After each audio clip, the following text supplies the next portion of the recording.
Apareceu o alerta aqui. Ok. Então, pessoal, boa tarde.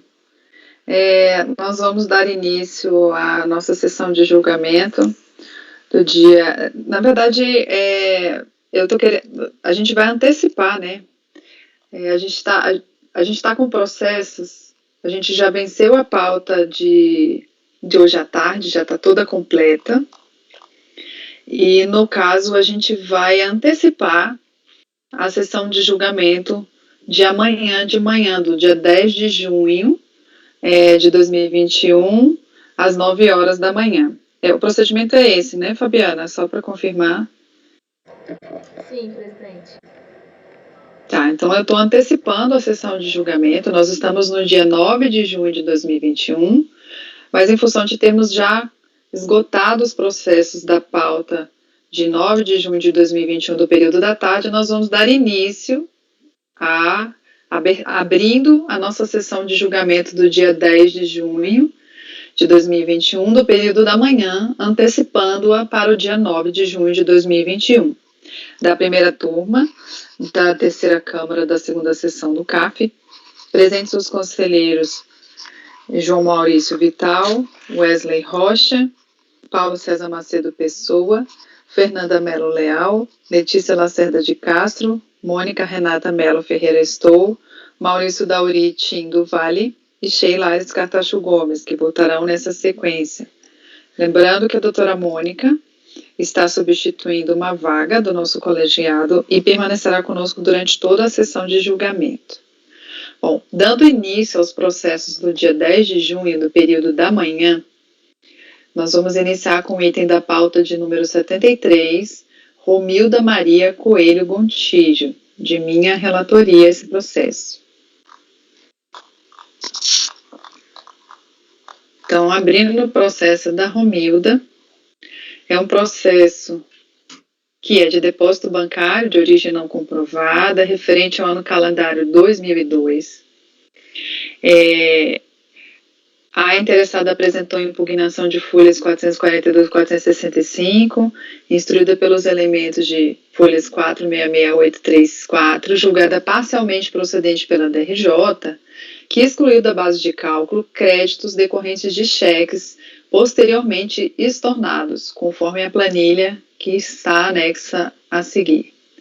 Cientificada da decisão de primeira instância, a contribuinte interpôs recurso voluntário, no qual alega nulidade do lançamento pela quebra do seu sigilo bancário sem autorização judicial, decadência dos meses de janeiro a maio de 2002, que os depósitos bancários não constituem fato gerador de imposto de renda por não caracterizarem a disponibilidade de renda e sinais exteriores de riqueza, que a fiscalização não comprovou a utilização dos valores depositados como renda consumida, que mais de 80% dos depósitos não justificados são originários de receitas da empresa que é sócia, RMC Confecções Limitadas, cuja movimentação financeira no ano em tela foi feita na conta da impugnante, em razão de problemas na conta da empresa, que quase todas as receitas da empresa declaradas foram depositadas na conta da recorrente e devem ser excluídas da apuração.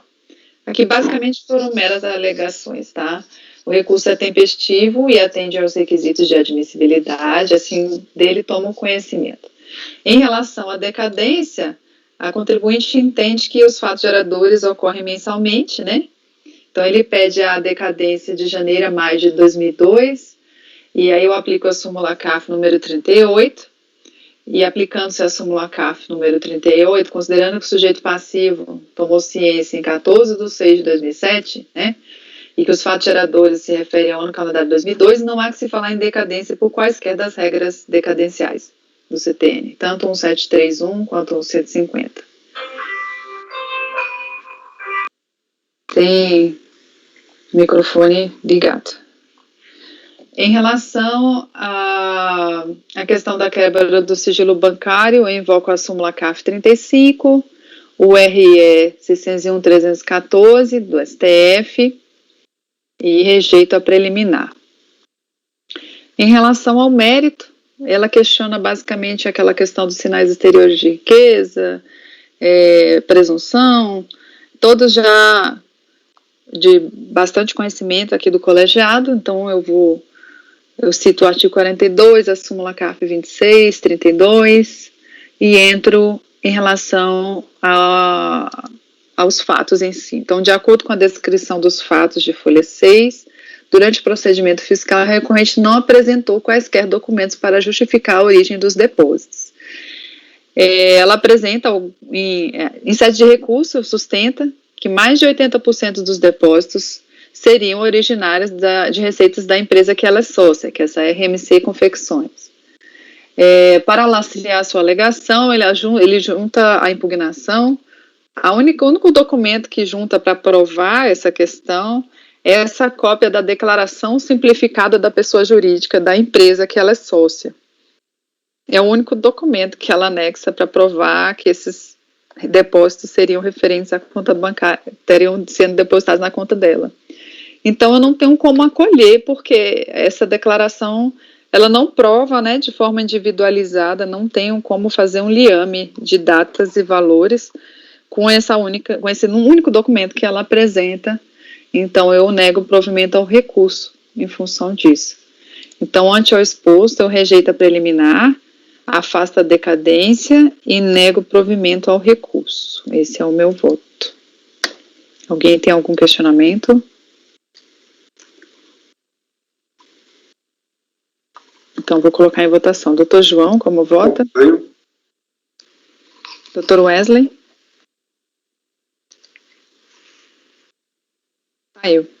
Eu acompanho. Doutor Paulo? Acompanho. Doutora Fernanda? Acompanho, presidente. Doutora Letícia? Acompanho. Doutora Mônica? Acompanho. Doutor Maurício? Acompanho, senhora presidente. Então, item 73, acordam os membros do colegiado, por unanimidade de votos, em rejeitar a preliminar, afastar a decadência e negar provimento ao recurso. O próximo processo é o item 74 da pauta, de relatoria do Dr. Paulo, Walter Fonseca Rezende.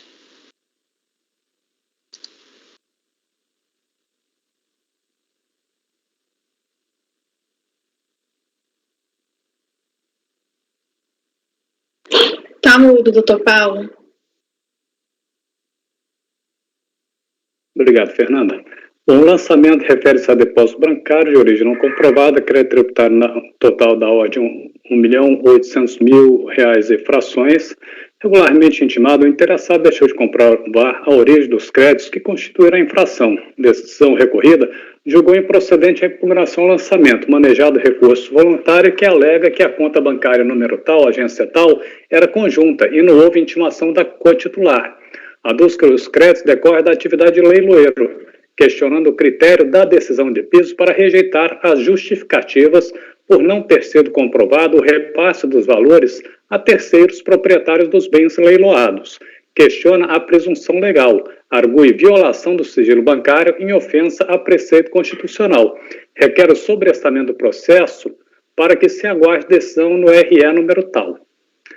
Bom, eu não conheço a arguição de inconstitucionalidade ao teor da súmula CARF número 2. Rejeito o pedido de sobrestamento do feito por falta de previsão legal, a par de já ter transitado em julgado o referido RE, firmando entendimento contrário à tese do recorrente. Acolha a pretensão de exclusão dos créditos originários da conta bancária número 6703625-9 da Agência Tal do Banco Real, conjunta com Cláudia M. Costa, que apresentou de IRPF em separado, fato que já era do conhecimento da autoridade lançadora no curso da ação fiscal, conforme constou dos extratos bancários. Lá constam os dois titulares, entendeu?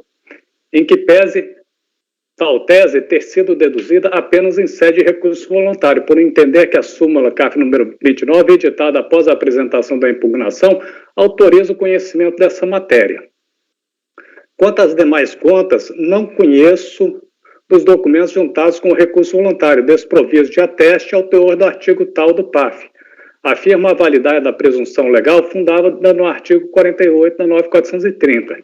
Registro que o recorrente limita-se a afirmar que desenvolvia atividade de leiloeiro, o que justificaria os créditos bancários, sem que tenha indicado sequer quais créditos estariam comprovados por determinados documentos, ônus que não cabe a esse colegiado suprir.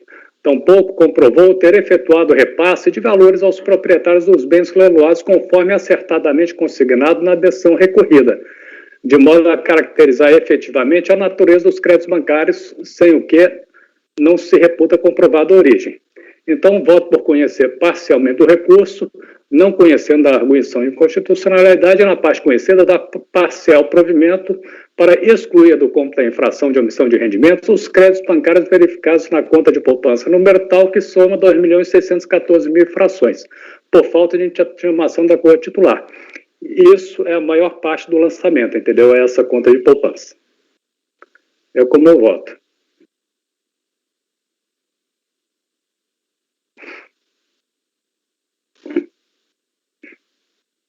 Doutora Mônica.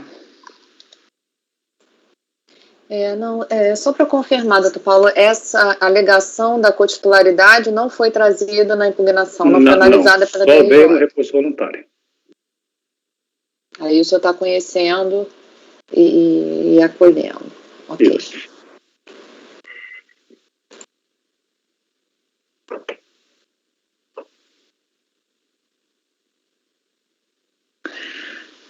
Mais algum questionamento? Podemos colocar em votação? Doutor João? Eu acompanho. Doutor Wesley? Acompanho. Doutora Fernanda? Acompanho. Doutora Letícia? Acompanho. Doutora Mônica? Eu vou divergir quanto ao conhecimento sobre essa alegação. Não sei se a gente tinha que ter votado conhecimento antes. Mas aí a gente coloca aqui no conhecimento, porque ele está conhecendo parcialmente. Eu entendo que ainda que a súmula tenha sido posterior, como apontou, né, como ponderou o relator, já existia isso, ele já podia ter falado sobre essa cotitularidade lá na DRJ, lá no lançamento, e não falou, só veio falar agora. Então, apesar da súmula ter sido posterior, a lei já existia, né, já era uma coisa sabida. Então, acho que não cabe a gente analisar isso agora em sede de recurso. Agora, em DRJ eu sempre dava isso até de ofício, meu sem pedido, entendeu? Porque eu entendia que a súmula era vinculante e tinha que ser dada, entendeu? Mas não era unânime isso. Na minha turma era unânime. Mas várias turmas não decidiam assim. Se ele não fechou numa, eu não dou de ofício isso. Agora, considerando, deixa eu organizar o pensamento aqui da votação, né? Porque agora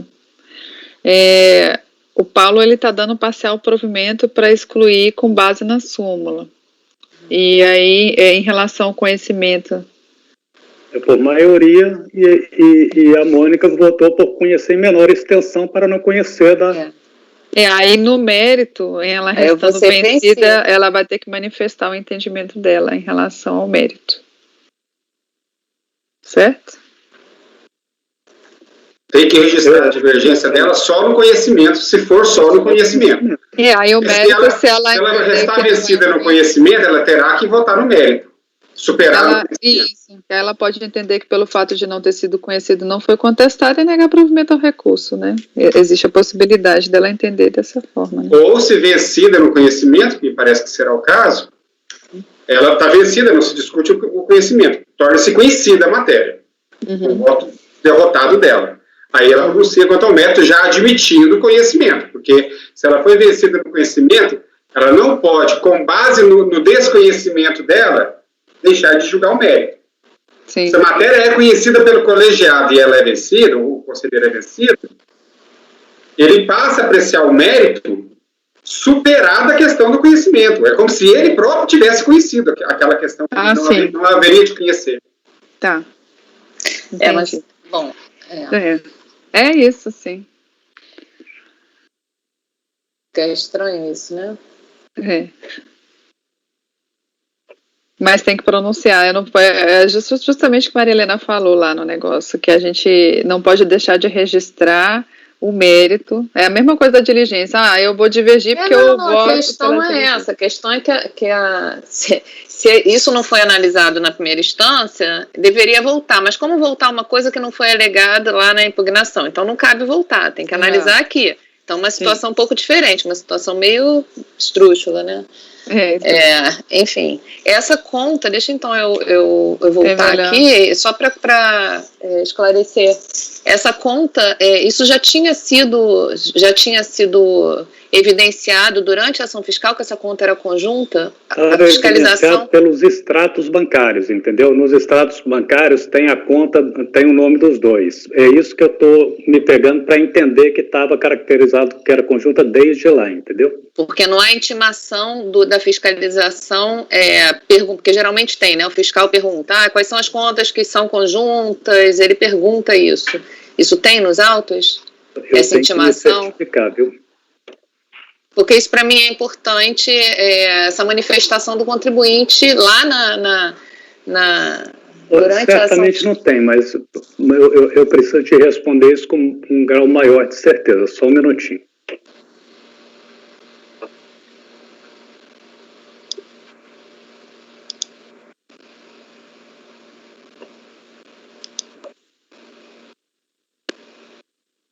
Estou olhando aqui também.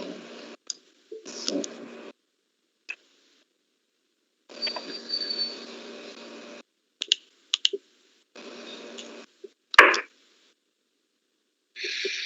Ela fala no recurso, né? Não é de ofício que você está dando, ela fala no recurso.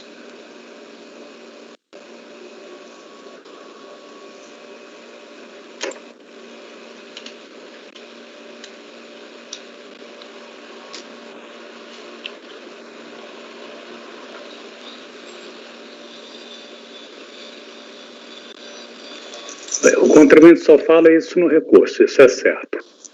Deixa eu ver aqui as intimações. Porque essa questão da cotitularidade, até para esclarecer, por que eu estou perguntando isso? A gente vê muito depósito bancário na DRJ e acontecia às vezes do extrato que o contribuinte trazia, né? Apontava que tinha uma cotitularidade, mas não necessariamente aquela cotitularidade existia naquele momento, né? No ano calendário. Ele foi intimado, está na folha de 25, termo de início de fiscalização, apenas para apresentar extratos bancários. É uma intimação de 2009, entendeu? Numa época que não havia tanta discussão aí sobre essa questão de necessidade de intimação de cotitular, né? Tanto que vários lançamentos foram cancelados. E ela em nenhum momento se manifestou sobre essa cotitularidade. Tem uma reintimação aqui também na folha 28, que também não fala nada sobre o cotitular. Aí depois o contribuinte vem, deixa eu ver.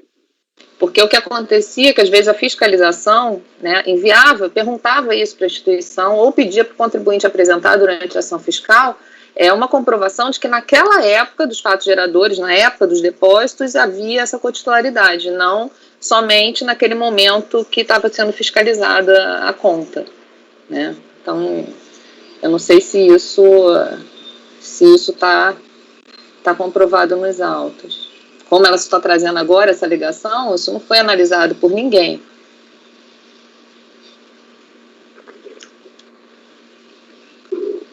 Então, o extrato foi tirado posteriormente, né? Eu não olhei aqui exatamente no foto, mas a DRJ chegou a excluir alguma conta sob esse fundamento? Não. Não, porque ela não alegou nada. Que aí ele estaria tendo conhecimento de que seria o caso de anular na DRJ, então reforçaria o entendimento dela poder apresentar isso em recurso, porque tem casos que é assim, a DRJ exclui, né, como o Paulo falou, que às vezes exclui até de ofício, aí ele toma conhecimento, aí fala, opa, mas tem outras contas, né, que eu também não teve intimação de cotitular. Aí não, nesse isso caso... nem é falado, eu tô com a acórdão da DRJ aqui, eu tô por acaso da minha delegacia, né? E eu tô olhando aqui, não se fala nada disso, porque não houve essa alegação. Então a DRJ não se manifesta. E os extratos, eu não sei exatamente onde estão, eles devem ter sido tirados em ano posterior. E aí eu não sei se está claro que naquele período a conta era conjunta. Como o contribuinte não foi intimado e também não se manifestou com relação a isso. Os extratos estão nas folhas 104 e seguintes. 104, tá. Deixa eu só entrar aqui.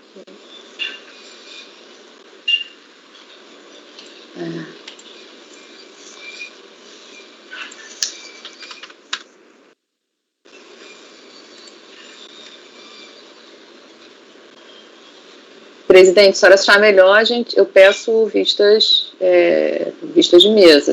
Eu só quero olhar esses extratos, esses documentos, para ver o que, já que eu vou ter que votar no mérito.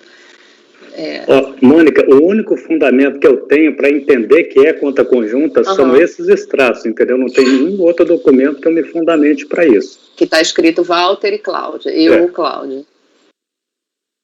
Eu achei que isso é o bastante, entendeu? Mas se a turma entender que deve baixar em diligência para que verifique se efetivamente eram contas conjuntas à época, também não me oporia a fazer dessa forma, entendeu? É no calendário 2005 que está sendo analisado.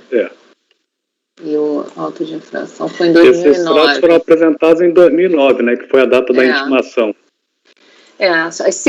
Bom, então está esclarecido, é o único documento, não há mais nada nos autos que demonstre que na época dos depósitos a conta era conjunta, então eu estou pronta para votar.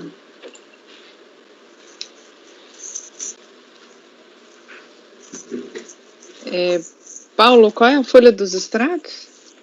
Acho que é 144, né? Eu estava olhando aqui agora, peraí que eu tirei Esse PDF aqui.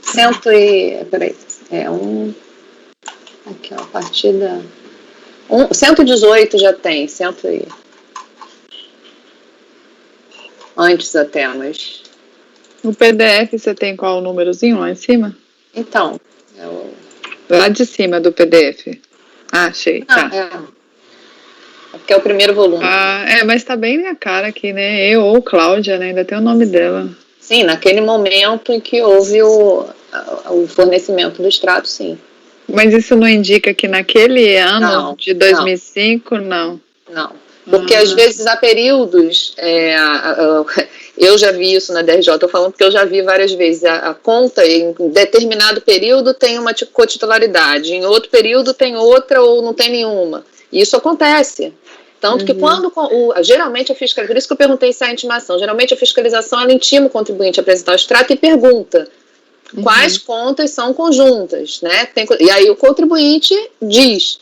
E às vezes o fiscal intima o banco ou pede para o contribuinte para trazer do banco um documento que comprove que naquele período a conta era conjunta. E às vezes não era, né? Às vezes não é, o contribuinte traz e a gente vê que não é. Então, como isso já aconteceu, eu tenho essa... João, diga. A doutora Mônica está certa, isso já aconteceu na nossa turma, mais de uma vez mesmo. Mas o mais comum não é o que está aqui, não. O mais comum é o inverso, entendeu? De não ter um só no extrato bancário e depois ele ver com uma declaração do banco dizendo que a conta é de 2 titulares sem especificar a data. A gente já rejeitou algumas argumentações dessa natureza aqui. Eu já votei 2 vezes não aceitando, entendeu?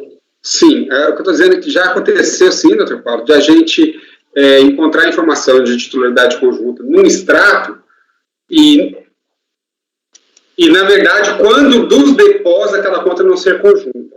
Acho até que teve um caso grande aí da Operação Lava Jato que foi assim também.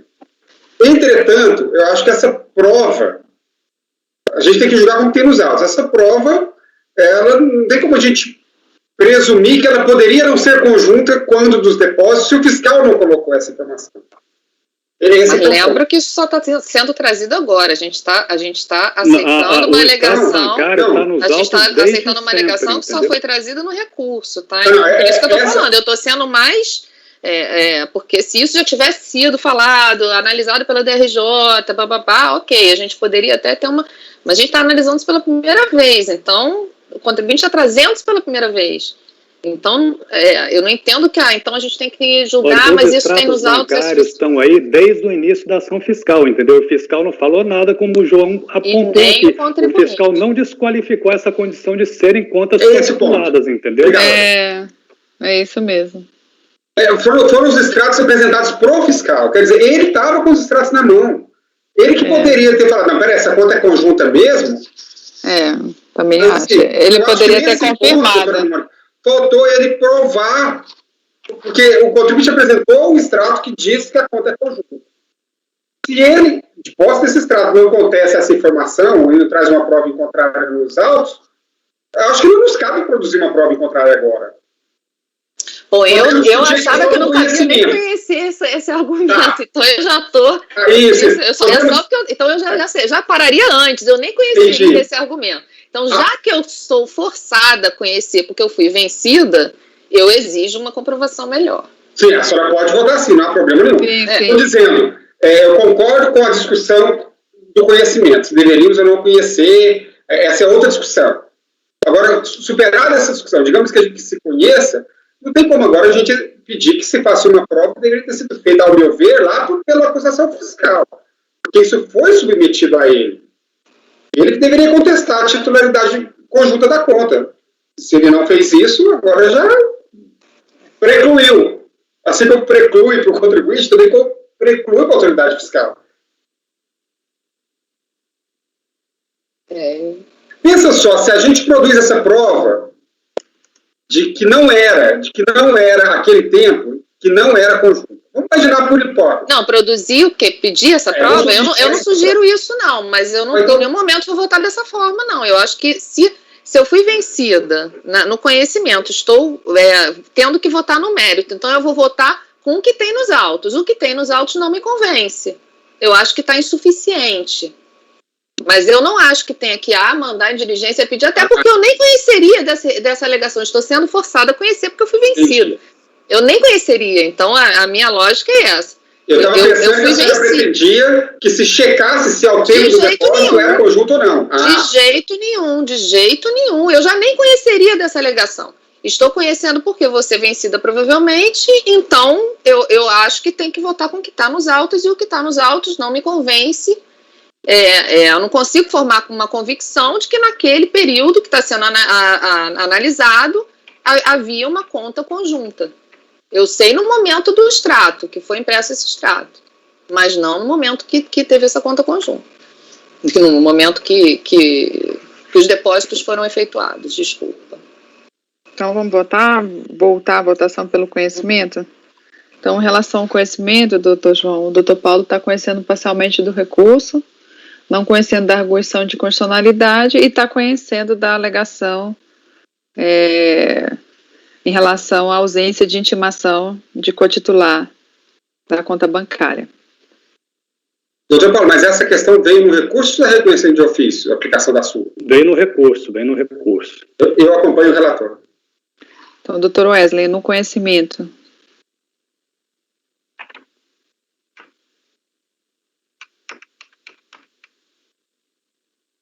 Eu acompanho o relator. Doutora Fernanda. Relator. Doutora Letícia. Relator. Doutora Mônica, no conhecimento.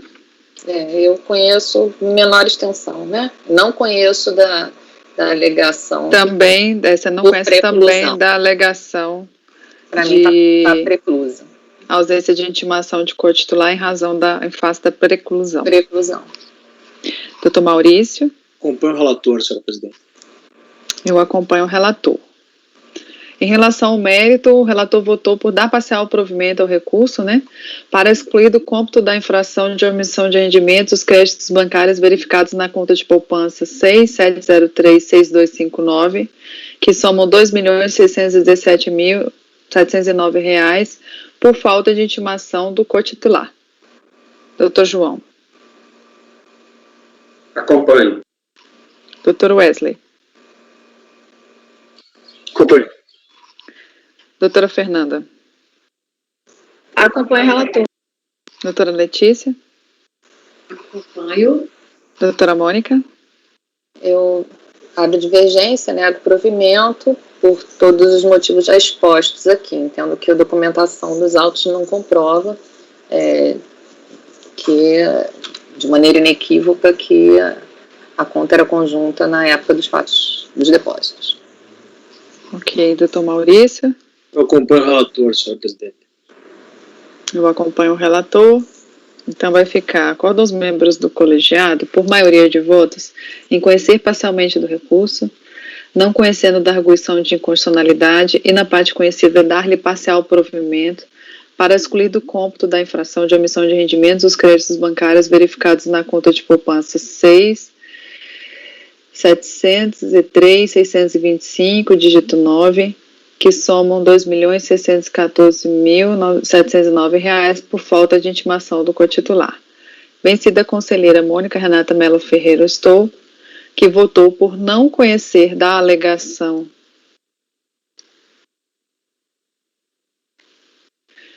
de ausência de intimação de cotitular e negar provimento ao recurso. Certo?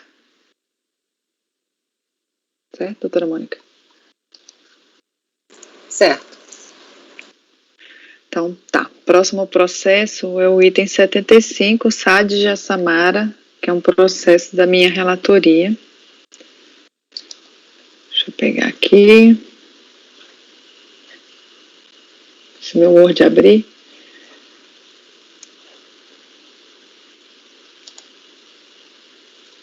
Ajuda. Vamos lá. Também é um processo de depósito, omissão de rendimentos caracterizados por depósito bancário de origem não comprovada, ano calendário 2003. Esse processo ele tem até a multa gravada de 112,5%, mas o recorrente não traz qualquer questionamento em relação ao agravamento da multa, tá? Só para ressaltar. No recurso dele, ele traz as seguintes alegações: que é ilegal a quebra de sigilo bancário sem ordem judicial, que os depósitos bancários não constituem fato gerador de imposto de renda, que incumbe ao poder tributante provar que houve aquisição de disponibilidade econômica ou jurídica de renda ou proventos de qualquer natureza, e que é ilegítimo o lançamento de imposto de renda arbitrado apenas em depósitos bancários. Então, ele questiona somente a questão legal relacionada aos depósitos bancários, né, e ao sigilo. Então, o recurso é tempestivo e atende aos requisitos de admissibilidade, assim dele toma conhecimento. Em relação ao sigilo bancário, ressaltando novamente, aplico a súmula CARF 35 e a questão do julgamento definitivo do RS 601/314 pelo STF e rejeita a preliminar de nulidade. Em relação ao mérito, eu trago aqui os dispositivos legais, o artigo 42, a súmula CARF 26, que fala que dispensa o fisco de comprovar o consumo de renda, justamente a alegação dele, né? Enfim, ele traz meras alegações e, de acordo com a descrição dos fatos de folha 6, durante o procedimento fiscal, a recorrente não apresentou quaisquer documentos para justificar a origem dos depósitos. Em sede de impugnação e recurso, ele também não apresenta nenhum documento. E ele só argue mesmo que incumbe ao fisco provar que houve aquisição de disponibilidade econômica ou jurídica de renda ou proventos de qualquer natureza. Então, como já dito, o ônus da prova recai sobre o sujeito passivo, né? Não bastando a apresentação de simples justificativas traduzidas em recurso, mas que estejam amparadas por provas hábeis e idôneas que guardem correlação de datas e valores com os depósitos lançados, o que de fato não ocorreu no caso dos autos. Então, ante ao exposto, eu rejeito a preliminar e nego o provimento ao recurso. É como voto. Essa mão aqui já estava levantada, né? Tem duas mãos levantadas aqui. Desculpa, esqueci. Não, porque eu estava lendo, eu falei, alguém levantou a mão? Alguém tem algum questionamento? Então, vou colocar em votação. Doutor João, como vota? Acompanho. Doutor Wesley? Acompanho. Doutor Paulo? Acompanho. Doutora Fernanda? Acompanha, presidente. Doutora Letícia? Doutora Mônica? Acompanho. Doutor Maurício? Acompanho, senhora presidente. Item 75. Todos os membros do colegiado, por unanimidade de votos, em rejeitar a preliminar e negar provimento ao recurso. O próximo item da pauta é o processo 76, relatoria da doutora Letícia, José Henrique de Oliveira.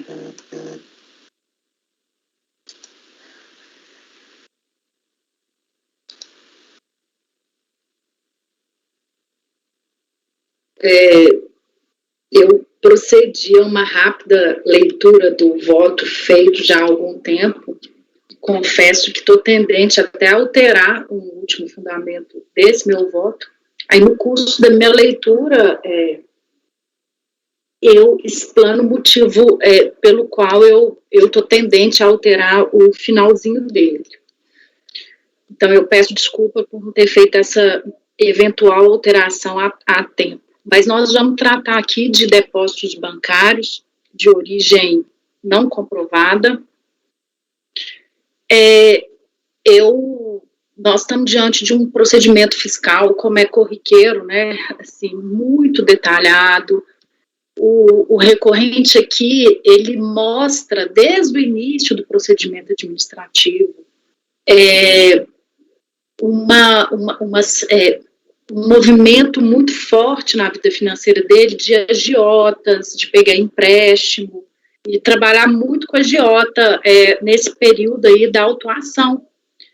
Inclusive, a autoridade fiscal chegou a intimar algumas das pessoas que ele cita, que teria praticado agiotagem, que teriam depositado na conta dele, chega a excluir alguns depósitos que foram comprovadas, e nós estamos diante, né, do remanescente que ele não conseguiu comprovar a origem.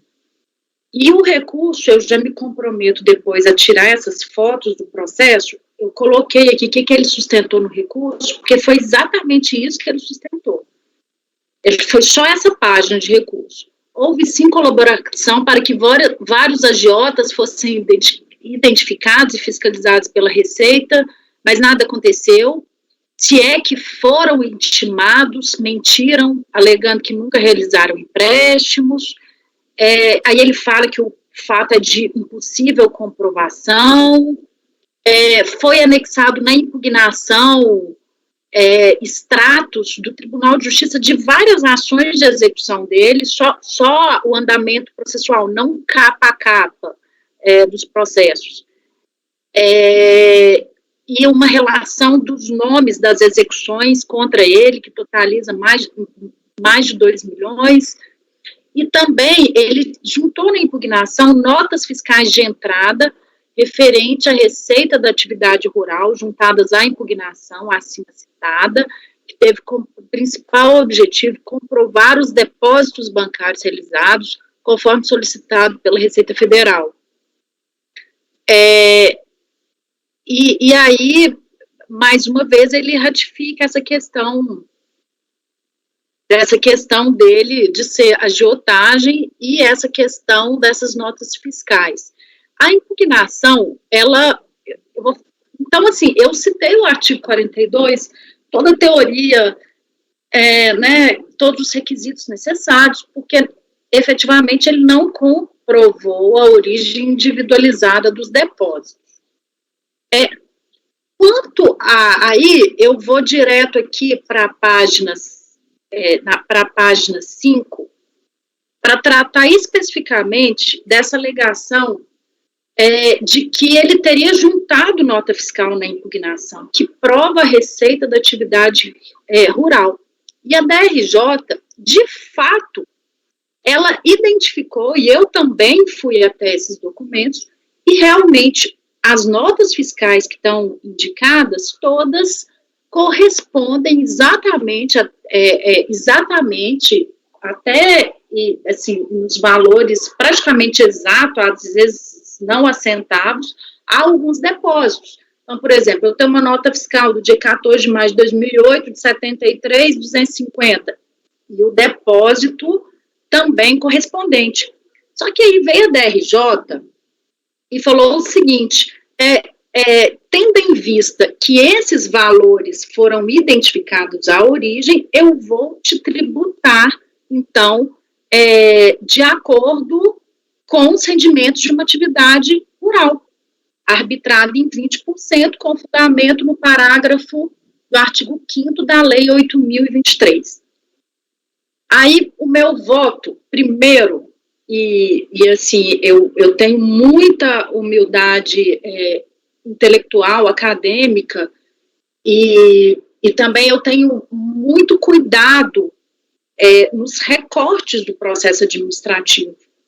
Então, por isso que nesse primeiro momento eu tive esse entendimento, porque eu verifiquei o cotejo num primeiro momento, mas eu falei assim, que ao revés do sustentado no acórdão recorrido, eu entendo que o recorrente provou a origem dos depósitos.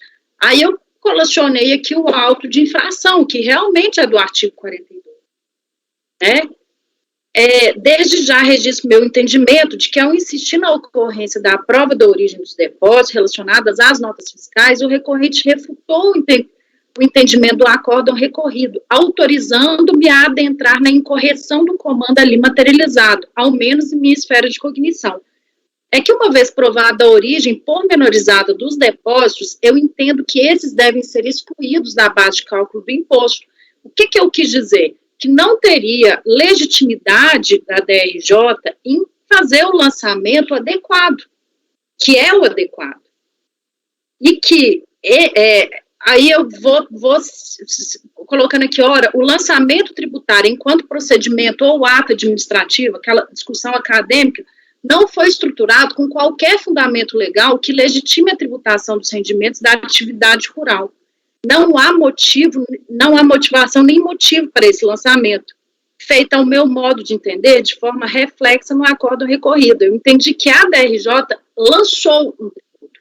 Cito o artigo 146, por exemplo, que fala que a modificação de ofício de decisão administrativa ou judicial nos critérios jurídicos adotados pela autoridade administrativa no exercício do lançamento somente pode ser feita em relação ao mesmo sujeito passível quanto a fato gerador ocorrido posteriormente à sua introdução. Bom, então eu particularmente entendo racional esse meu entendimento. Eu expus aqui no meu voto que deveria a DRJ intimar a fiscalização a proceder a um novo lançamento em relação a esse fundamento da atividade rural. Então, eu estava dando parcial provimento a esse recurso para excluir da base de cálculo a integralidade dos depósitos. No entanto, esse é meu primeiro voto. No entanto, há 10 minutos antes de revisar o voto, e sempre na busca, né, de ler dispositivos até que são tão corriqueiros, mas a gente sempre tem uma nova interpretação das questões, eu me deparo com o parágrafo 2º do artigo 94, e, né, com a Lei 9.430, e que o parágrafo 2º fala, né, dessa presunção dos depósitos. Aí ele fala assim, os valores cuja origem houver sido comprovada, que não houverem sido computados na base de cálculo dos impostos e contribuições a que estiverem sujeitos, submeter-se-ão às normas de tributação específicas previstas na legislação vigente à época em que auferidos os recebidos. Então, assim, com muita humildade da questão, vocês estão todos congelados para mim. Vocês estão me ouvindo? Estou te ouvindo, sim. Tá. Eu cheguei a interpretar que esse parágrafo 2º de fato, autoriza a atuação da autoridade julgadora ao aplicá-lo, realmente fazer ali a devida incidência correta. Então, eu submeto a isso, então eu estou mudando o voto escrito meu para julgar improcedente para negar provimento ao recurso voluntário, entendeu? Vou alterar essa segunda parte do meu voto. Eu não sei se alguém gostaria de contribuir no que eu trouxe, eu acho uma matéria muito interessante. Eu ia citar justo o parágrafo 2º para você, que eu peguei um caso bem parecido. Foi uma construção muito assim, porque eu falei, peraí, a DRJ vai chegar e falar, não, eu vou tributar aqui em 20%? Peraí. Uhum. Porque para mim realmente é uma questão muito sensível e que eu a cada dia, eu acho muito bom a gente aliar o trabalho, assim, e as inquietudes, né, dessas teorias todas, e é uma questão que eu quero estudar mais a fundo, esses limites, porque realmente me gerou um incômodo muito grande esse caso. Da DRJ, o fundamento legal, ele se defendeu para comprovar a origem, ele comprovou essa origem. Aí eu falo, peraí, está comprovado, deveria ter sido lançado, não, entendeu? A minha inquietude está aí, então se vocês pudessem, inclusive, aí, por conta do parágrafo 2º, eu falei, não, eu vou ter que mudar por causa dele, mas se alguém quiser contribuir aí. Eu vou passar para o Paulo e para o João, que levantaram as mãozinhas aí. Ô, Letícia, eu pretendia contribuir justamente para chegar na sua conclusão, que é como eu tenho votado, a gente já votou recentemente nesse colegiado aqui, inclusive tem um voto recente que foi objeto de embargo porque não fez esse reenquadramento dos rendimentos que foram revelados como de determinada atividade, mas que eram sujeitos à tributação também. Então tem uma questão marcante, nós estamos falando aqui de ajuste anual, imposto de renda devido em 31 de dezembro do ano calendário. Então o fato gerador é esse. Então a DRJ, quando submeteu a tributação dos depósitos comprovados à atividade rural, ela submeteu na forma do ajuste anual, porque esse rendimento da atividade rural também integra o ajuste anual, só que de uma forma favorecida. Quando o contribuinte não apresente declaração alguma ou não apresente escrituração, a forma é o arbitramento. E ainda assim é muito favorável ao contribuinte, porque apenas 20% daqueles créditos bancários foram levados ao ajuste anual. Ele não foi tributado em 20%, entendeu? 20% daquilo foi ajuste anual e lá foi sujeito à tabela progressiva. Não sei se ele entrou na lei. No caso, ele entrou na lei de 27,5% pelo restante do lançamento, né? Mas foi muito benéfico para ele acolher essa comprovação. Então, uma decorrência lógica jurídica desse acolhimento é tributar na forma favorecida, porque ou a gente faz isso, ou não teria como acolher a tese dele que estaria comprovada essa origem, entendeu? É isso, eu acho que o seu voto tá muito bem ajustado, parabéns.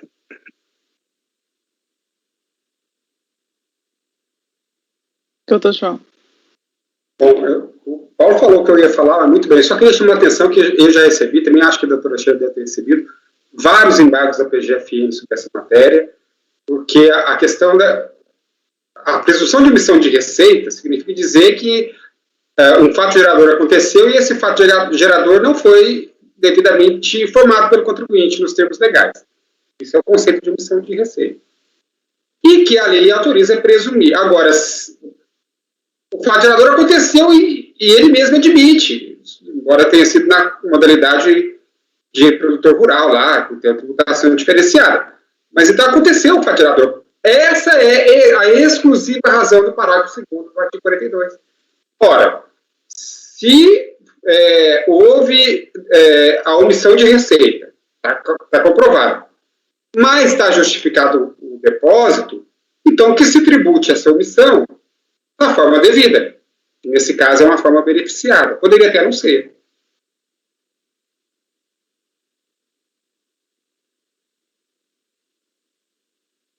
Ok. Mônica? Só pelo que vocês falaram, esses embargos da PGFN são porque vocês mantiveram a infração e não reenquadraram conforme a tributação correta, é isso? Os embargos que eu já apreciei, acho que também a doutora Sheila deve ter apreciado alguns assim, a gente admitir a justificativa do depósito, mas não está comprovado que esse depósito, que esse rendimento, então agora justificado, sofreu a tributação devida. Sim, e aí se é tributado, o lançamento tem que ser mantido. Ou modificado, que é o caso. Então aí o embargo foi por isso, porque não foi reenquadrada a tributação conforme... Entendi. Só por curiosidade, porque eu nunca tinha visto. Lá na DRJ a gente às vezes fazia exatamente isso, não reenquadrava, e algumas turmas reenquadravam. Então, que mantinha o lançamento de alguma forma, isso era... todo mundo fazia, mas algumas turmas reenquadravam, como essa fez, né? E outras não, simplesmente mantinham o lançamento. Então, por isso que eu estou perguntando, eu nunca tive esse embargo aqui, nunca vi. Já teve. Acho que eu já peguei 1 ou 2 desses daí já. Vou olhar, vou consultar. A relatora está negando o provimento ao recurso. A DRJ já tinha acatado aqueles depósitos que ela relaciona aqui na planilha para tributação diferenciada, né? Reduzir lá para os 20%, não é isso? Como se fosse oriundos da atividade rural. Então, no caso, considerando o parágrafo 2º do artigo 42, não teria nada a prover, porque a DRJ já fez esse enquadramento, né? Então, a doutora Letícia, no primeiro momento, estava dando um provimento porque ela não tinha visto a questão do parágrafo 2º, né? Daí a mudança do voto. Salvo uma mudança de entendimento, eu acho difícil, né, diante do parágrafo 2º, mas eu fico até perplexa, porque é um poder de lançamento de uma turma julgadora. Nós estamos diante de um lançamento. Eu que não sou investida em nenhum, eu não sou servidora pública, eu não sou auditora. Então, assim, é uma questão muito interessante, processual, essa aqui. Por outro lado, foi benéfico para o contribuinte de toda forma, né? Não tanto quanto o meu primeiro voto, mas assim, eu deixo minha ressalva porque eu quero estudar isso melhor, quero ver quem já escreveu sobre isso, mas eu estou negando provimento. Só para reafirmar, Letícia, a DRJ ela não lançou, porque ela não criou uma coisa nova, ela diminuiu o que foi lançado, entendeu? Conformou o que foi lançado ao que foi pedido, entendeu? Então não é um lançamento, é uma redução. É uma redução, entendeu? Não, Paulo, ali no voto mesmo, ela levou tributar em 20% com base na lei tal. Todo ato administrativo ou processo administrativo que é um lançamento, o fundamento, a motivação dele é assim. Se você verificar toda vez que a gente decide alguma coisa a favor do contribuinte, a gente está aplicando uma norma que não foi aplicada originalmente, entendeu? Que não foi enxergada pelo fiscal. É raro o caso que a gente decida aqui que não envolve invocar uma outra norma que o fiscal não considerou, entendeu? Eu acho que continua sendo fundamentado no artigo 42, mas foi pelo parágrafo 2º, que vai fazer menção a uma outra norma. Quando você cita o parágrafo 2º, você vai estar referenciando a uma outra forma de tributação que vai estar em uma outra norma, né? E que você vai aplicar na forma como está lá naquela norma, né? Então, eu não vejo nenhum vício em se fazer dessa forma, assim, no meu entendimento, né? O ajuste anual é um guarda-chuva que embaixo dele tem uma infinidade de normas que convergem para ele, entendeu? Então, quando o lançamento se refere ao ajuste anual, todo esse conjunto que está albergado por ele, eu acho que está invocado, entendeu? Eu acho que faz parte do contexto do lançamento. Eu não poderia, por exemplo, admitir como comprovado que determinado depósito bancário, na realidade, é rendimento de ganho de capital na alienação do imóvel. Aí, a DRJ não poderia lançar como ganho de capital, porque seria outro fato gerador, outra matéria, que não estaria nesse guarda-chuva do ajuste anual, entendeu? Mas estando no ajuste anual, não vejo. Esse é o principal fundamento, entendeu? O que eu vejo.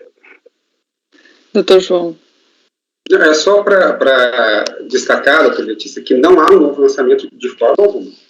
há uma alteração do lançamento com base numa decisão no âmbito do contencioso, hipótese prevista no 145 do CTE. O que ocorreu aqui foi uma mudança de critério. Eu não duvido disso. Todo mundo acho que entendeu a mudança de critério. Mas essa mudança em particular está autorizada pela lei, pelo parágrafo 2º do artigo 42. Por quê? Porque justamente esse parágrafo 2º, ele estabelece uma presunção, uma hipótese que pode não corresponder ao mundo pneumônico. Quando traz no contencioso que de fato aconteceu e aquilo é um fato gerador, não se trata, por isso então o parágrafo 2º, não se trata de fazer um novo lançamento, mas sem dúvida nenhuma trata-se de mudar o critério daquele lançamento. Só que dessa feita está sendo alterada porque a legislação autoriza. E só autoriza porque foi feito com base em presunção.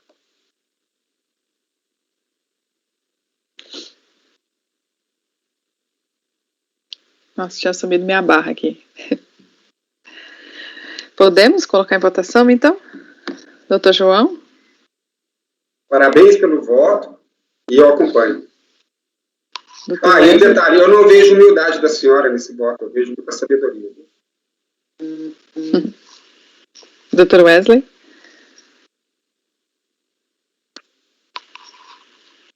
Eu acompanho, mas eu não concordo com a interpretação que teria alterado o critério jurídico. Eu só acredito que houve uma modificação da base de cálculo, não? Mas ela não vai colocar que alterou o critério jurídico, né, doutora Letícia? Eu estou complementando aqui a fala do doutor João, porque eu acredito que, na verdade, houve uma alteração da base de cálculo. Na interpretação da base de cálculo. Porque, em si, o critério jurídico, ele continua sendo o mesmo, né? Do meu ponto de vista, não sei se talvez eu esteja equivocado. Então, eu acho que, mais, na verdade, a interpretação seria a alteração da base de cálculo. Né? Eu acompanho a relatora. Doutor Paulo? Acompanho a relatora. Doutora Fernanda? Também com a relatora. Doutora Mônica? Acompanho. Doutor Maurício? Acompanho a relatora, senhora presidente. Eu também acompanho a relatora. Eu vou sugerir pular o próximo processo, entendeu? Que é seu, né? Eu queria deixar ele, se possível, deixar para amanhã, porque aí eu também pesquiso um pouco mais essa jurisprudência. Tá, pode ser, podemos. Esse da Letícia é o 76. Acordam os membros do colegiado, por unanimidade de votos, em negar provimento ao recurso. Podemos, que aí é bom que eu já passei alguma coisa de jurisprudência, se vocês quiserem olhar, está na pasta T, para amadurecer o entendimento. E aí eu faço a minha adequação em relação àquela questão que eu havia comentado em relação ao relatório. E aí eu deposito novamente. Pode ser.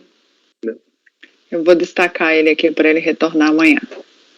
Ficou o 77 e o da Fernanda, que é o 72, tá? Temos tempo. Agora o meu 78. Agora é o seu 78 e 79. Isayuki, sei lá. Isso. Bom, o 78 e o 79, tá abrindo ainda o voto, mas como eu lembro bem, eu já vou falando aqui para os senhores. Resumindo, sendo mais objetiva e abreviando a discussão, foi um processo decorrente também de omissão de depósito bancário, tá? A origem não comprovada. E aí esse processo foi amplamente discutido na turma. A relatora foi a doutora Juliana. E o que aconteceu foi que apenas na ementa do acórdão, ao invés de mencionar que tratava-se de imposto de renda pessoa física, tratou como imposto de renda retido na fonte. E aí ensejou embargos pelo contribuinte, tentando voltar a questionar todo o mérito da questão. E aí outrora presidente da turma, o doutor Bellini, ele acolheu parcialmente os embargos para determinar que fosse proferido o novo acórdão, tá? Eu discuti com a Sheila, tendo em vista apenas essa frase, né, dele ter acolhido a alegação da inexatidão material verificado na ementa, acolhido os embargos como inominados, para que fosse corrigido mediante a prolação de um novo acórdão, fiquei na dúvida se eu deveria adentrar novamente no mérito ou não. Para que não ficasse, no caso, para que não tivesse nenhuma lacuna, caso houvesse entendimento pelo colegiado de que deveria entrar novamente no mérito, eu trouxe todo o voto pronto, no sentido de afastar a preliminar, negar provimento ao recurso voluntário pelos motivos já expostos, tanto na decisão de piso como no acórdão da própria doutora Juliana, que foi, inclusive, que foi entendimento quase unânime da turma, tá? Ou foi unânime, se não me engano. Então, trouxe aqui apenas a correção, na minha própria ementa, trouxe a correção de que trata-se de embargos nominados, tá? Acolhidos, inexatidão material identificada, que se trata de imposto de renda da pessoa física, e trouxe também no próprio ementa depósito bancário de origem não comprovada, omissão de rendimentos, a questão do ônus da prova, né, acabei entrando no mérito, e a multa de ofício confiscatória é natureza inexistente. Então, assim, se for apenas, os senhores entenderem que é apenas um ajuste de ementa, já está pronto, a ementa está ajustada, está como os embargos inominados e feita a correção de imposto de renda retido na fonte para a pessoa, imposto de renda da pessoa física, assim como se os senhores entenderem que deveria ter o novo acórdão completo, também está aí, o novo acórdão completo, ratificando a decisão que já tinha sido colocada, que é afastar a preliminar e negar provimento ao recurso voluntário por falta de comprovação. O contribuinte não comprovou nenhuma origem de depósito. Então, esse é o meu entendimento, e tal entendimento também se estende para o 79, cujo final é 2006/97, que também é embargos do mesmo contribuinte pelo mesmo motivo. É como voto, senhores.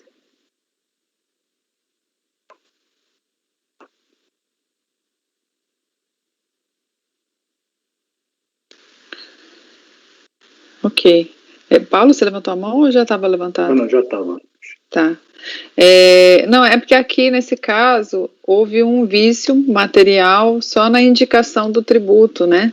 Lá na ementa. Então, foi acolhido os embargos só em relação a essa questão, né? Para alterar. Como é que estava? Estava imposto de renda retido na fonte e tinha que alterar para inexatidão no material na ementa quanto ao assunto, que seria imposto sobre a renda de pessoa física, IRPF. Isso, então, é só para alterar o assunto. É só para alterar o assunto.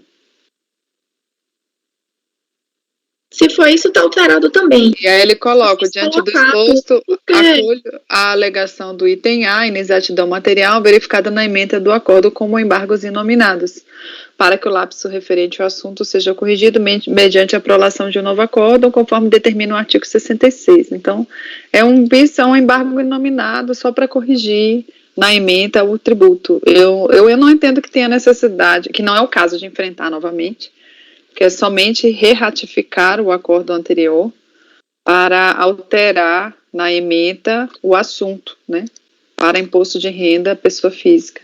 Isso já está feito. Eu prefiro trazer mais do que menos, porque caso os senhores entendessem que deveria ser tudo, já está tudo. Caso entendam que é só a ementa, também já está reratificada a ementa com a menção a imposto de renda pessoa física, ao invés de IRRF, que é imposto de renda retido na fonte. Então, para não correr o risco de repente, ser vencida e não ter o voto pronto, está aí o voto pronto no sentido de ter todo o enfrentamento da matéria, mas também apenas a retificação da ementa já está feita aí como pessoa física. Esse serve para os dois. Ok. Alguma dúvida, pessoal? Aí, nesse caso, presidente, como os senhores entendem que é apenas a missão da ementa, eu apenas apago o resto do voto. Deixo a missão apenas a ementa.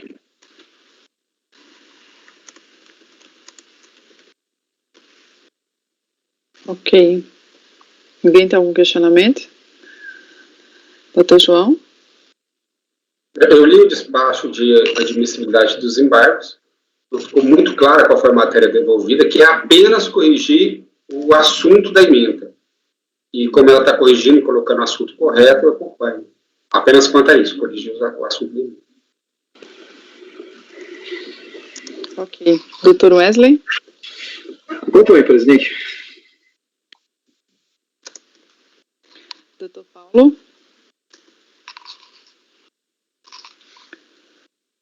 Doutor Paulo? Acompanho.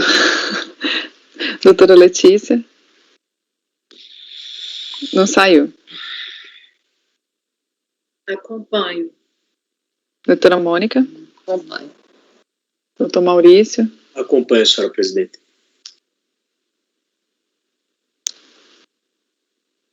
Então, eu também acompanho. Deixa eu ver aqui o dispositivo.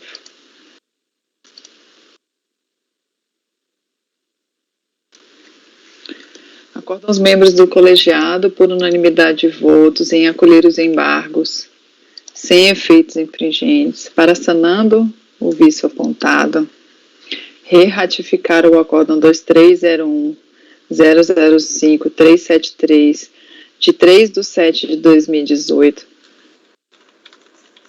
e alterar-lhe,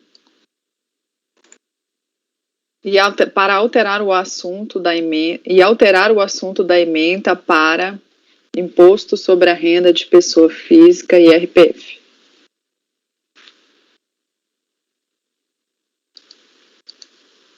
Esse foi o item 78. Aí o 79 vai diferir em relação ao número do acordo, né? Que vai ser o acórdão 2301-005-372. 3/7/2018. Então, deixa eu pegar aqui o...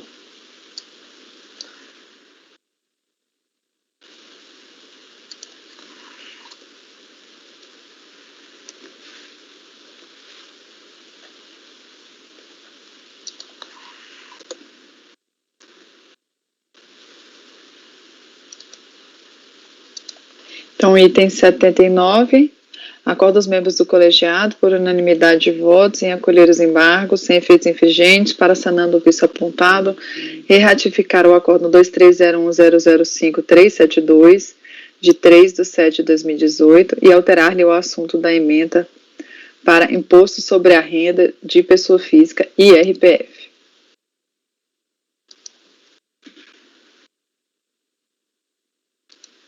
Esses foram os dois processos. Próximo item da pauta é o 80. Deixa eu ver aqui. Que travou meu Word, que eu estava salvando. 80 do Dr. Paulo. Enéia César Ferreira Neto. Lembra de ligar o microfone.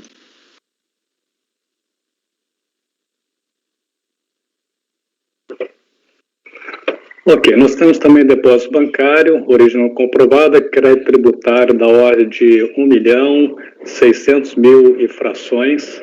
Bom, regularmente intimado, o interessado deixou de comprovar a origem dos créditos que constituíram a infração.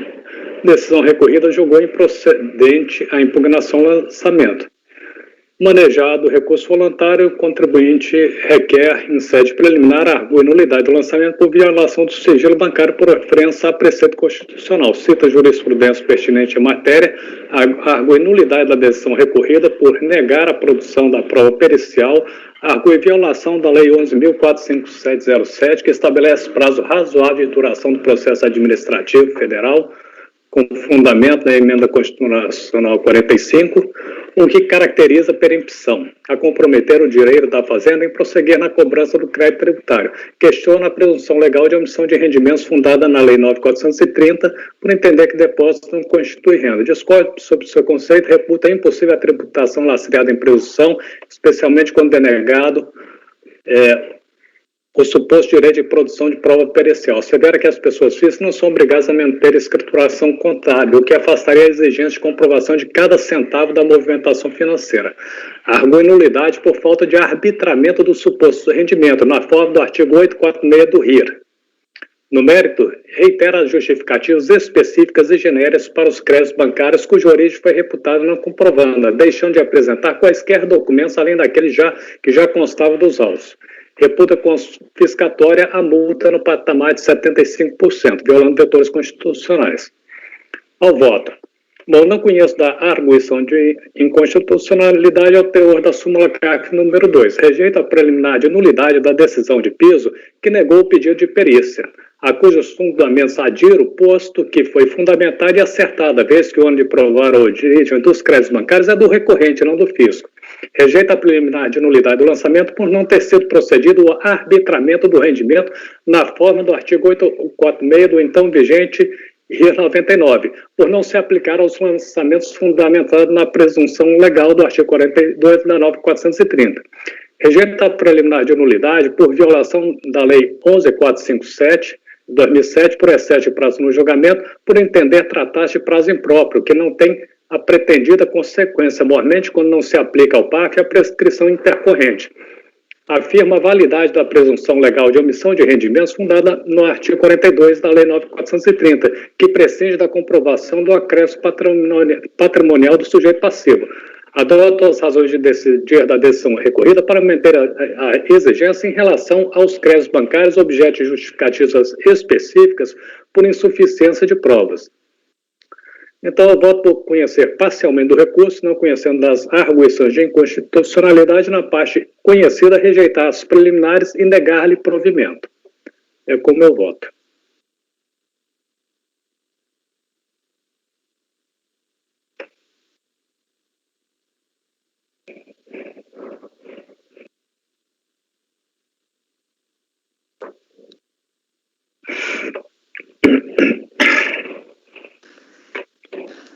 Ok. Algum questionamento? Doutor João? Acompanho. Doutor Wesley? Acompanho. Doutora Fernanda? Acompanho, presidente. Doutora Letícia? Acompanho. Doutora Mônica? Acompanho. Doutor Maurício? Acompanho, senhora presidente. Eu também acompanho. Então, item 80, Enéas César. Acordo os membros do colegiado, por unanimidade de votos, em conhecer parcialmente do recurso, não conhecendo das arguições de inconstitucionalidade, e na parte conhecida rejeitar as preliminares e negar-lhe provimento. O item 81 foi retirado de pauta. 82, de relatoria da doutora Letícia, Diomar Sebastião.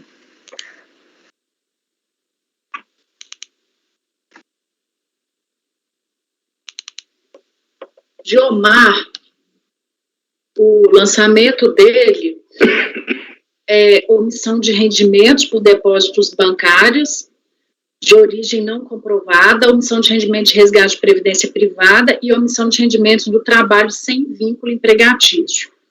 Já o acórdão da RJ já tornou em controvérsia as matérias de omissão de resgate de previdência privada e rendimentos do trabalho sem vínculo empregatício, porque ele não impugnou.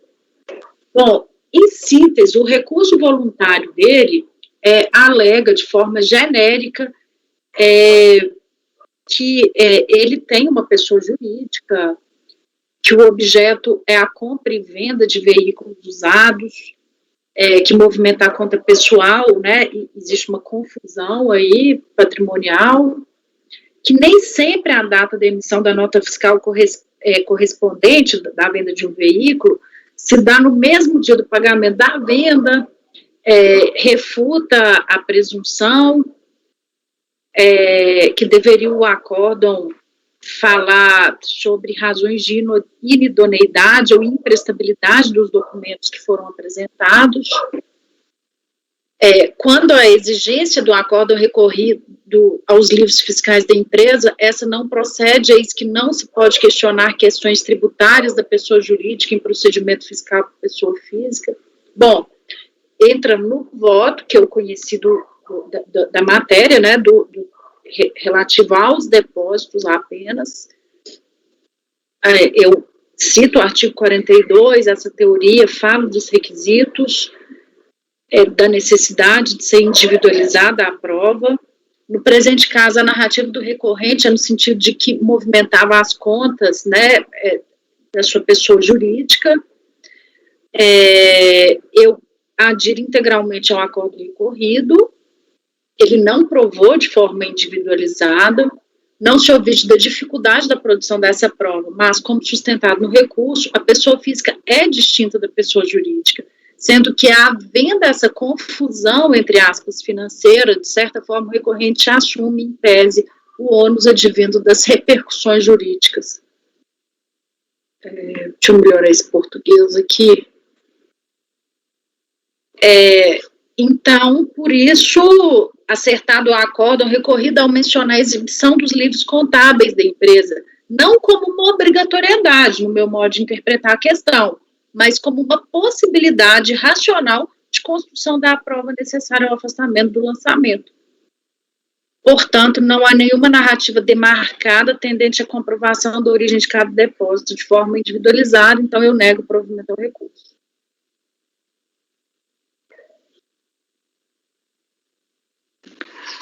Ok. Algum questionamento? Não tem nenhuma questão probatória, né? Doutor João? Acompanho. Doutor Wesley? Acompanho. Doutor Paulo? Acompanho. Doutora Fernanda? Acompanho. Doutora Mônica? Acompanho. Doutor Maurício? Acompanho, senhora presidente. Eu também acompanho. Então, item 82, Diomar Sebastião, acorda aos membros do colegiado, por unanimidade de votos, em negar provimento ao recurso. Edgley, também da doutora Letícia, 83. A gente dá um intervalo depois desse.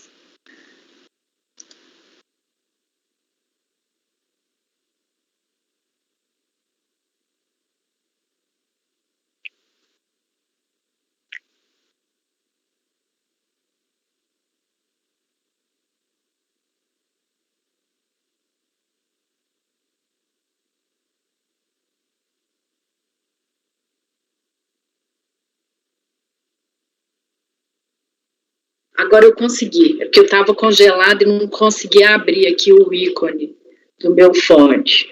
Eu vi há poucos minutos que eu tinha colocado na rede um voto sem meu último parágrafo. Aí agora eu acho que eu colei o correto. Se eu não tiver colado, é só o último parágrafo. Bom, o Edgley, ele movimentava a conta dele pessoal, existiu uma confusão patrimonial com o escritório de advocacia dele. E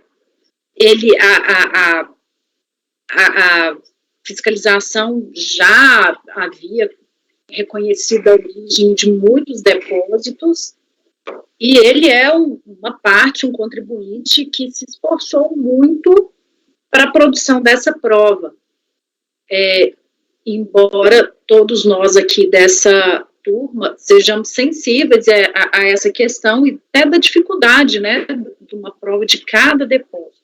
Mas ele se esforçou, ele apresentou anexos com as alegações dele, e eu não escrevi todos os anexos aqui, porque eu preferi enfrentá-los no meu voto. Ele suscita uma nulidade do auto de infração por ausência de motivação explícita e clara das razões pelas quais os documentos e justificativas do recorrente não seriam hábeis para comprovar a origem. eu afasto, porque isso não é causa de nulidade, e isso até se confunde com o mérito, né? E aí, em relação ao mérito, eu vou passar aqui a cada um dos anexos que ele vai enfrentando. Eu estou na página 4. E é muito de interpretação, né? De você considerar aprovada ou não.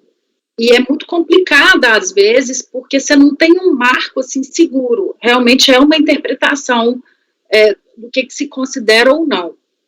Bom, este anexo 3º, que ele fala de ressarcimento de despesa de cliente dele, eu não considerei justificada, porque todos os casos dele de ressarcimento de despesa, ele tem aquela folhinha padrão de um escritório de advocacia que manda para o cliente, olha, eu quero ressarcimento no caso de R$ 862,39.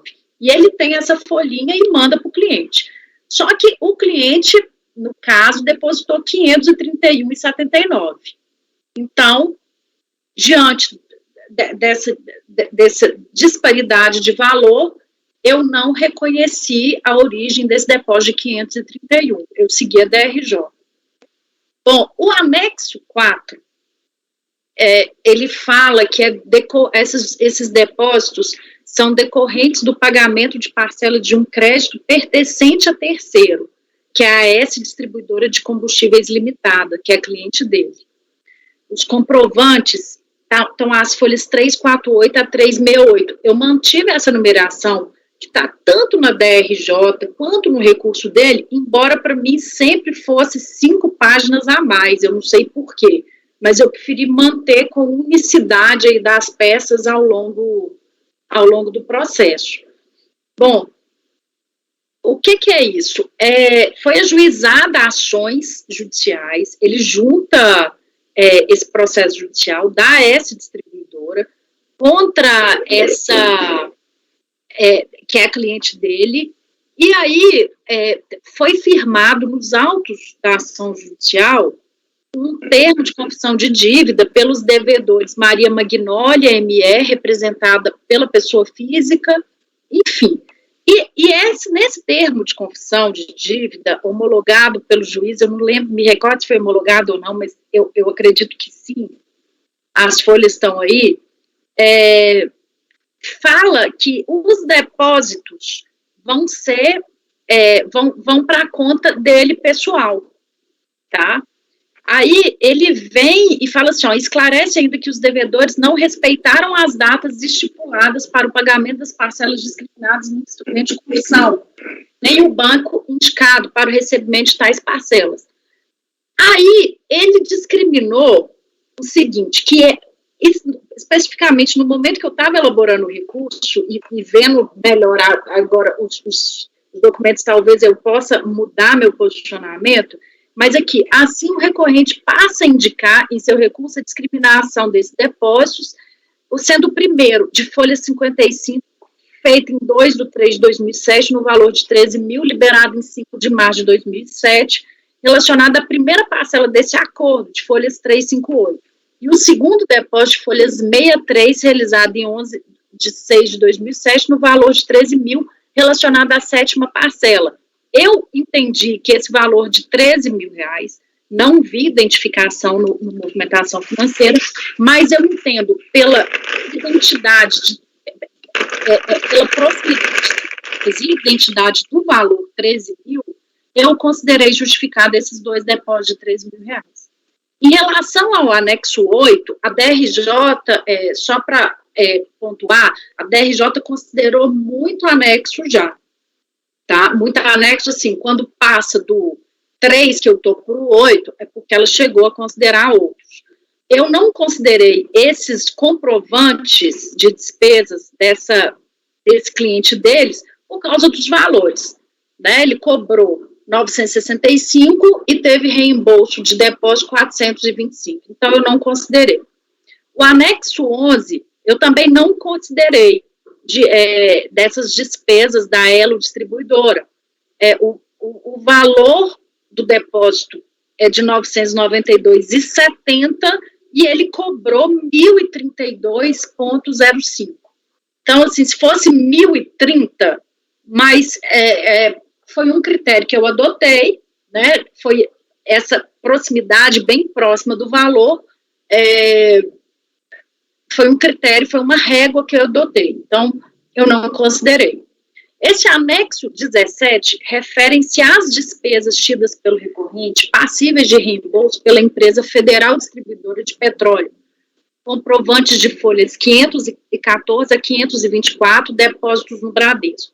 Não obstante o entendimento da DRJ, vejo que houve comprovação da origem do depósito de 1.832,57, realizado em 21/11/2007. É que, embora não se tenha juntado os comprovantes de combustíveis, os relatórios de números 86 e 87, folhas 514 e 518, totalizam 1.832,57. Qual que foi esse meu critério? Como eu vi, é prática desses anexos ele juntar a planilha de despesa com o valor e os comprovantes a seguir. Então, em vários anexos, eu reputei não comprovada a despesa com base nesse relatório de despesa dele. Aqui, ele mandou um relatório de 1.832,57, obviamente é um documento unilateral feito por ele, só que não constou ali, parece-me que 2 comprovantes de, enfim, não me recordo, 50 ou 200 reais de combustível. Por isso, a DRJ afastou. Eu estou considerando nessa régua minha que foi o comprovante, a planilha dele de despesa. Bom, o anexo 18 eu também não achei, eu vi uma disparidade dessas despesas, então eu não acatei. O anexo 19 também não acatei, né, o valor é próximo? Mas não tem uma justificativa de um é 3.485 e o outro 3.595. Claro, vocês são próximos, né? Pode ter entendimento ao contrário. O anexo 20, da mesma forma, eu também não acatei por essa disparidade de valores. O anexo 21, aí já não é reembolso de despesa. O anexo 21 é um empréstimo que ele alega ter tomado da instituição Boa Vista Factory, em 30/7, no valor de 40 mil. A prova que o recorrente se reporta, essencialmente, é uma declaração própria, feita de próprio punho, no que se refere à feitura de operação de empréstimo com indicação dos cheques para pagamento ele fazia um pedido, tipo assim, autorizando o empréstimo, ele mesmo, e falando assim, encaminha um cheque tal, por exemplo, de 42 mil, mas ele não junta esse cheque também não. Então, o que eu entendi? Na lógica do acórdão recorrido, entendo que os referidos documentos não são suficientes para comprovar que os depósitos de 40 mil efetuados em 30/7 na conta do recorrente é empréstimo da Boa Vista Factory. O que eu quis dizer aqui no meu voto é o seguinte, olha, a DRJ falou que não tinha prova suficiente. Ele poderia muito bem pegar uma declaração da Boa Vista Factory nesse sentido. Então, ele está se amparando apenas numa prova dele, feita por ele. Então, eu não considerei. O anexo 23 é a venda do veículo a Silvio da Silva, e que foi agenciada pela Delta Veículos. O acórdão recorrido entendeu que o recorrente juntou aos autos a cópia de nota fiscal da Delta em favor do Silvio, a autorização de TED, de origem das contas do senhor Silvio para a empresa Delta e os extratos dele, recorrente, que comprovariam as retiradas mencionadas na planilha. Ainda informa que os extratos já se encontram nos autos, as folhas tais. A DRJ não considerou a pretensão do recorrente ante a ausência de construção do vínculo da operação de compra e venda por Silvio com os depósitos em sua conta que pretende comprovar. Entendo que há indícios probatórios dessa operação de compra e venda, intermediada pela Delta. Eu não estou refutando o fato. Todavia, caberia ao recorrente o ônus da prova segura dessa alegação. Ora, poderia a parte, nessa linha de raciocínio, trazer documentos novos, tal qual uma declaração da Delta e do Ciclo sobre a operação, vinculando-as ao depósito. Né? Eu não tenho esse marco do depósito, esse vínculo. O anexo 25 refere-se já à venda de um veículo da Maria Margarida, agenciada pela Gibbs Leasing. Da mesma forma, nesse caso, eu entendo que a operação, ele conseguiu provar que um veículo dele, que estava, que tinha de um contrato de arrendamento mercantil, de um leasing dele, de um veículo, foi passada houve essa venda para Maria Margarida. Para mim, isso está provado. Só que não foi comprovado a origem individualizada. Essa venda decorreu nesses depósitos de 170 mil.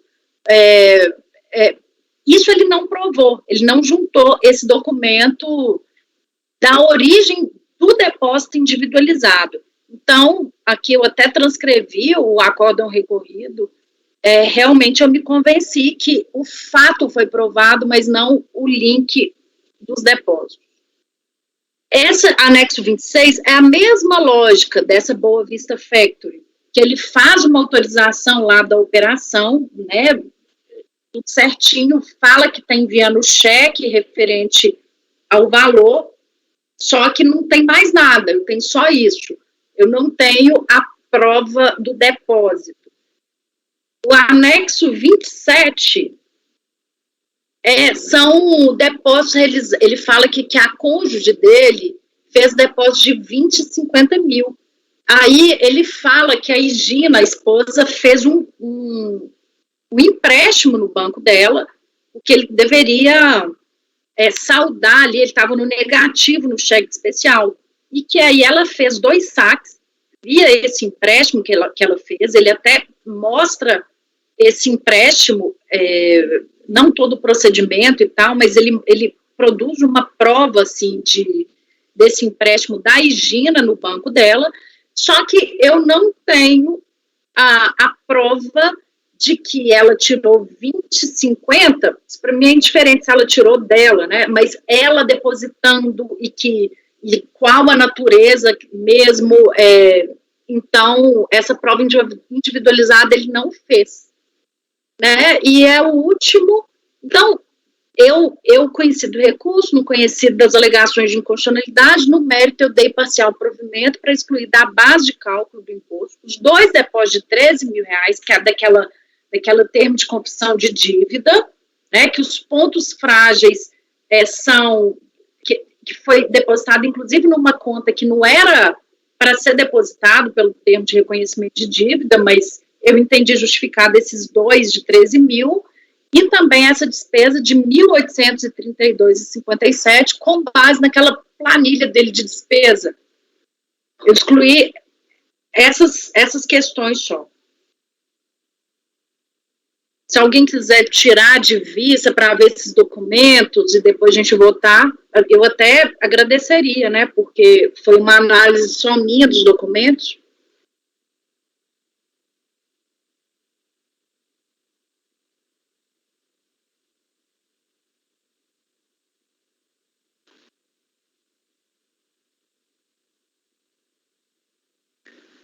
Tá todo mundo olhando os documentos, hein? Silêncio. Eu tô olhando aqui, tá, Letícia? Alguém quiser falar alguma coisa? Talvez eu tenha interpretado errado esses aí que eu excluí. Estou aberta ao debate.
Letícia, esse de 13 mil, a data é coincidente?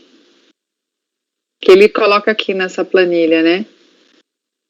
Datas de pagamento. Pelo que eu me recordo, não são datas exatas, mas são bem próximas. Eu vou pegar aqui da minha anotação. Tá. Porque tem uma planilha, né, que coloca 13 mil, 3 mil, 13 mil, 3 mil.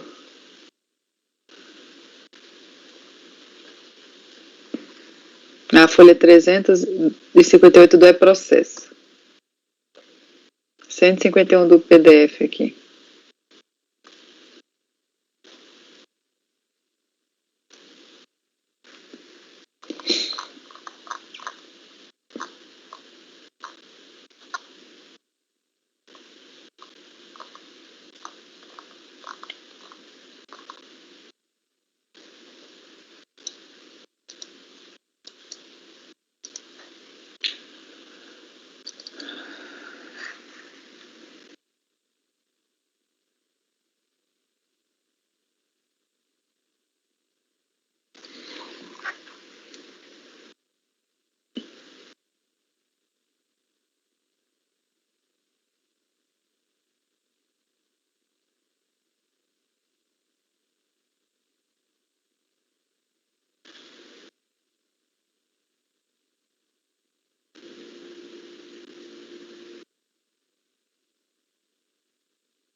O outro lá de 1.800 e pouquinho bate até os centavos, né? Na planilha que ele colocou, né?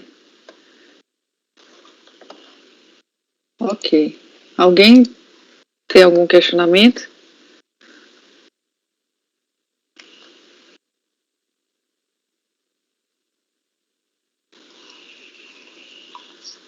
Podemos colocar em votação, então? Doutor João? Acompanho. Doutor Wesley? Acompanho. Doutor Paulo? Acompanho. Doutora Fernanda?